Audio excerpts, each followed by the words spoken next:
Now, okay, so if I put it in its anatomical position, yeah,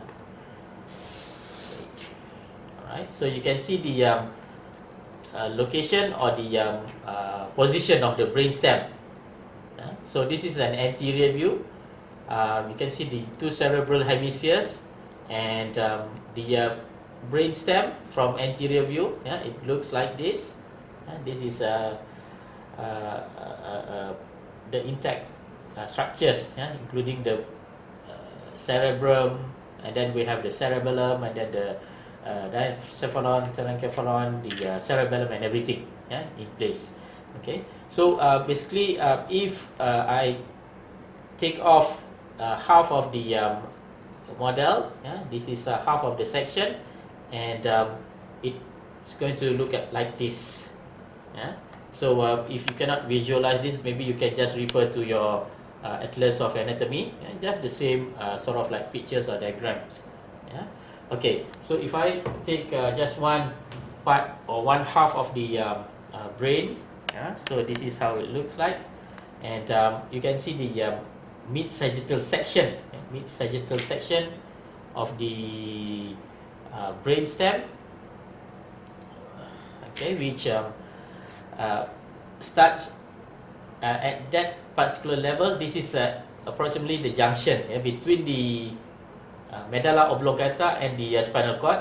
So if we have the skull, yeah, so you have the obturator foramen at that level, yeah, so that marks the junction between the brainstem and the spinal cord. And then from this part, yeah, until this part here, yeah, is the medulla oblongata. Medulla oblongata. And superior or rostral to the medulla oblongata, yeah, where you can see swelling, yeah, on the anterior part of the brainstem. This is where you have the pons, yeah, the pons. Yeah? So the pons extends from the pontomedullary junction, yeah, and superiorly until a site where it is at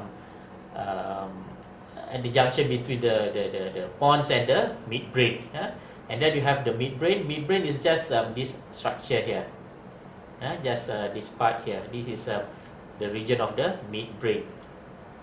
Okay, and this is anterior view, yeah? Anterior view of half of the brainstem, yeah? And you can see some of the structures. Not many structures that we can identify actually, yeah, in the model, and a lot of structures are, like better illustrated in the Atlas of Anatomy. Okay, so if I just take the brainstem, so this is how it looks like, right? Part of the brainstem, and together with the thalamus and part of the insula. Insular cortex. Yeah. All right. So we are going to identify the structures or the gross structures that we can see or observe from external, from outside. Yeah, from outside. All right. We start off with the anterior view. Yeah, anterior view. On the right half of the brainstem, it is put numbers, yeah, just to indicate the label structures, yeah, and then on the left side is just the structures without the label numbers. Yeah? So usually, if you use this model in the museum, anatomy museum, yeah, there is a catalog that you can refer to, yeah, with regard to the numbered, yeah, labeling. All right. So we start off with the medulla oblongata. Okay, so the medulla oblongata, it starts from this part here. Yeah. So approximately at this part. Yeah. So if we consider, okay, this one here as the first spinal segment of the spinal cord. Yeah. The C1, yeah, C1 cervical spinal nerves, yeah. So that marks the junction, yeah, between the spinal cord the spinal cord and the medulla oblongata. So remember that if you can see fibers from the C1 C1 segment that's going to form the spinal nerves, the first spinal nerve, that should be the level of the spinal cord, the part of the spinal cord. So anything that is superior to the spinal cord, that is the part of the brainstem, because we don't have the skull, where we can use the foramen magnum as the landmark, to demarcate between the spinal cord and the medulla oblongata. Okay, so from anterior view, you have a structure which is known as pyramid. Pyramid. This is located just on the side of the ventral median fissure. So the fissure in between the two halves of the medulla oblongata is the ventral median fissure, and that fissure is continuous with the fissure along the anterior surface of the spinal cord. So you have the pyramids on each side. So remember, the pyramid is where you have the corticospinal fibers of the pyramidal tract. So they descend on that part there. So basically you can relate whatever you can see from outside with the internal structures. But of course, for this model, we cannot identify the specific internal structures. So we can just try and relate whatever we can see from outside with the structures that are located on the internal side. Okay, so you have the pyramid, and then you can see the nerve roots, the cranial nerve roots that is located lateral to the pyramid. So that is the root for the 12th cranial nerve, hypoglossal nerve. Hypoglossal nerve. Or you can use the landmark where you have the pyramid and the olive. Okay, so the structure here, this is the olive, a swelling located lateral to the root of the this cranial nerve. So in other words, we can say that the hypoglossal nerve is located in between the pyramid and the olive. So the hypoglossal nerve root is located between the pyramid and the olive. Okay, and then we move on more laterally. We can see a row of cranial nerve roots, which exit laterally or posterior to the olive. Posterior to the olive.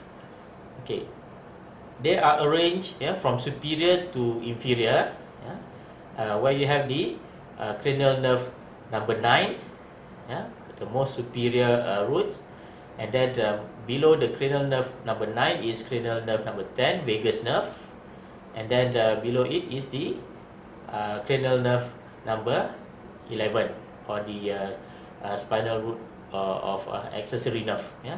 So you have the 9, 10 and 11. So they are located more posterior to the olive. So you have to move laterally. Okay, and then okay, we move to the posterior surface. If we look from the posterior side, okay, this is the feature of the brainstem model that we can see. So from this part here, approximately until this part here. Okay, so that is the region of the medulla oblongata. Medulla oblongata. As you know, the medulla oblongata is divided into a closed portion and an open portion, or a closed and open parts. The closed part of medulla oblongata refers to the inferior half of the medulla, where you do not have the fourth ventricle, the fourth ventricular cavity on the posterior surface. So approximately from here until this part here, that is the closed portion of the medulla oblongata.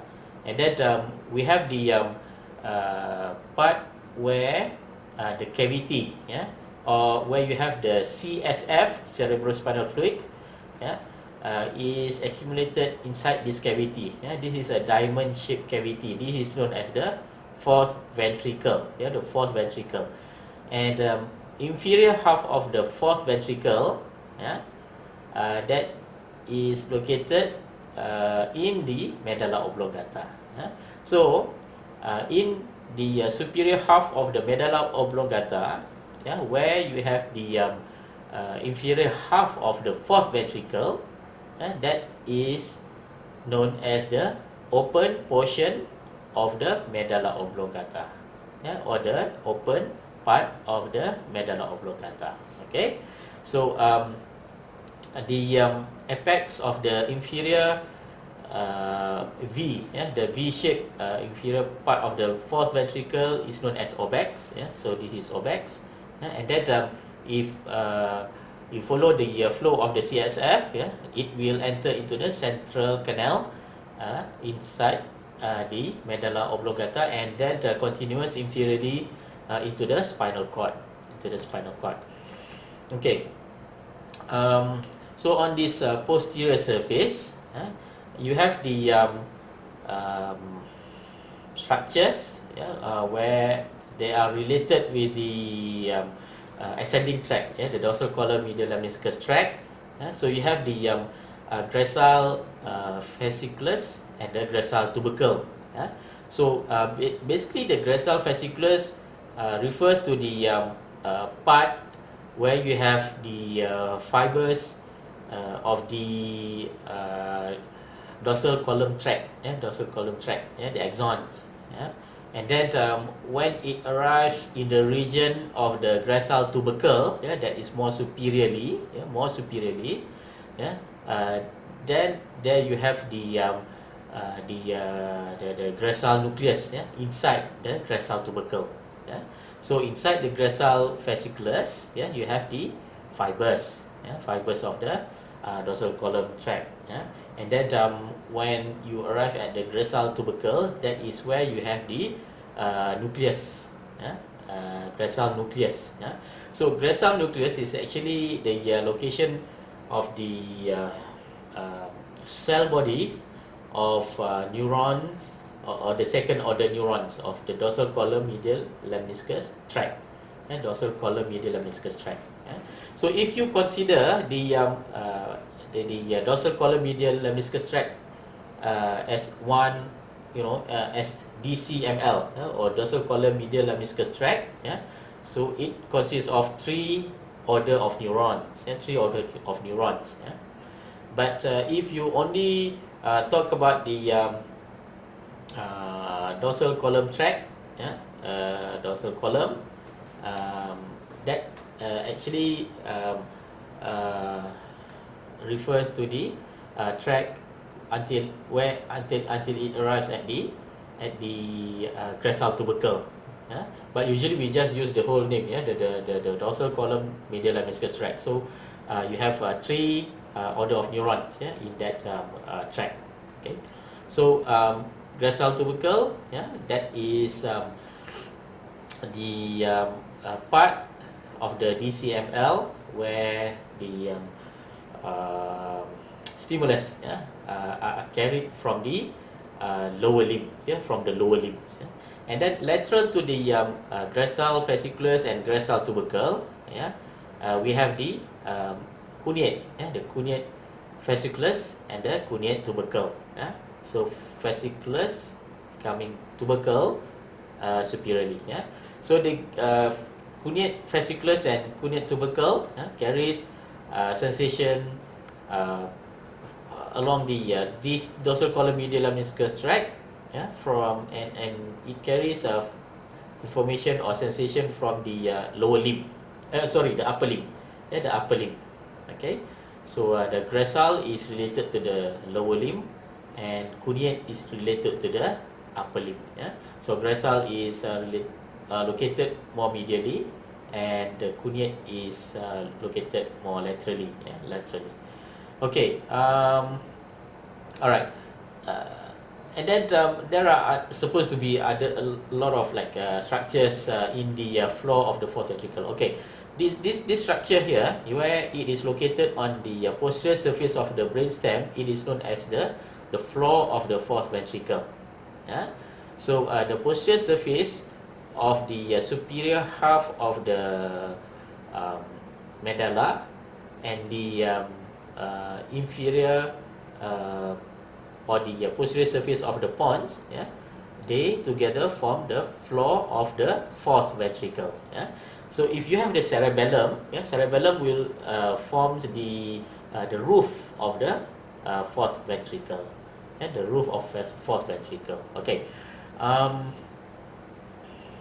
right. So basically, those are the basically the structures that we can identify from the model. Not many structures that we can see here. So if you look in diagrams or atlas of anatomy, you might see a lot more other label structures. So in the if you are being asked from a model, a photograph of a model, so the structures that you can be asked, examples like the pyramids. If I put a pin here, that is the pyramid, and then any of the cranial nerve root, either the hypoglossal nerve, the glossopharyngeal, the vagus nerve, or the spinal accessory nerve, and then that structure is the olive, and then posteriorly, you have the gracile tubercle or fasciculus, and the cuneate tubercle or the fasciculus. All right. Okay, let's move on to the pons. Okay, to the pons. Right. At the junction, this is looking from anterior again. At the junction between the medulla and the pons, you can see some cranial nerve roots as well. So the junction is known as the pontomedullary junction. This is present on the anterior surface. On the anterior surface of the brainstem. Pontomedullary junction. Pontomedullary junction. Okay, and then if we look at this junction, if we start from medial to lateral, you can see this root of cranial nerve. This is a root for cranial nerve number 6, which is abducen nerve. Abducen nerve, cranial nerve root number 6. Okay, abducen nerve. And then if we move laterally, this one here, this is cranial nerve root number 7, facial nerve. Facial nerve. And then more laterally, this is the cranial nerve root number 8, the vestibulocochlear nerve. So along the pontomedullary junction, if we go from medial to lateral, you have cranial nerve root number 6, facial nerve, cranial nerve root number 7, cranial nerve root number 6, abducen nerve, cranial nerve root number 7, facial nerve, and cranial nerve root number 8, vestibulocochlear nerve. Okay, so I think it's quite easy to remember. Just in a row, and then moving from 6, 7, and 8 at the pontomedullary junction. Okay. Right, and then this whole part here is the pons, the pons, the anterior, or the basal part of the pons, and then in the pons, more like anterolaterally, a bit lateral, you can see this cranial nerve root, cranial nerve root. This is a cranial nerve root for number 5, the trigeminal nerve. Trigeminal nerve, and you can see usually it is indicated as having like 2 roots, a bigger one and a small one. So the small one, that is the motor root of trigeminal nerve, which is located on the medial side, more medial to the other root. and then the other one is the bigger root. That is the sensory root of the trigeminal nerve. But however, if I just put a pin or label here, you can just name this as the cranial nerve root number 5, or the trigeminal nerve, the root of trigeminal nerve. That is correct. I just take it as an general answer. But if you are smart enough, if you just one would like to mention the specific root, either the motor or the sensory root of trigeminal nerve, I also accept that one. But no extra marks given. No extra marks given, because I accept the answer as trigeminal nerve. Okay. Alright. So and then we move on more laterally, and posteriorly. Okay. So now you can see the this structure here. Okay. This structure, that is actually the cut surface of the cerebellar peduncle. So you have the superior cerebellar peduncle. The superior cerebellar peduncle is actually the connection between the midbrain and the cerebellum. And then you have the middle cerebellar peduncle. Middle cerebellar peduncle is the connection between the pons and the cerebellum. And then you have the inferior cerebellar peduncle. That marks the connection between the medulla oblongata and the cerebellum.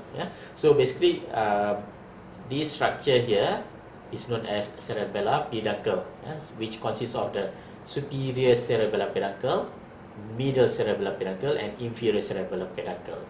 There is no clear demarcation between the three. Alright, but you know the connection because of the the position of the brainstem. The superior one is related to the midbrain, the middle is related to the pons, and the inferior one is related to the medulla oblongata. Okay, and then if we go and move towards the posterior surface of the pons. Okay, so this is where you can see the floor of the fourth ventricle. The floor of the superior half of the floor of the fourth ventricle. That is located in the region of the pons. In the region of the pons.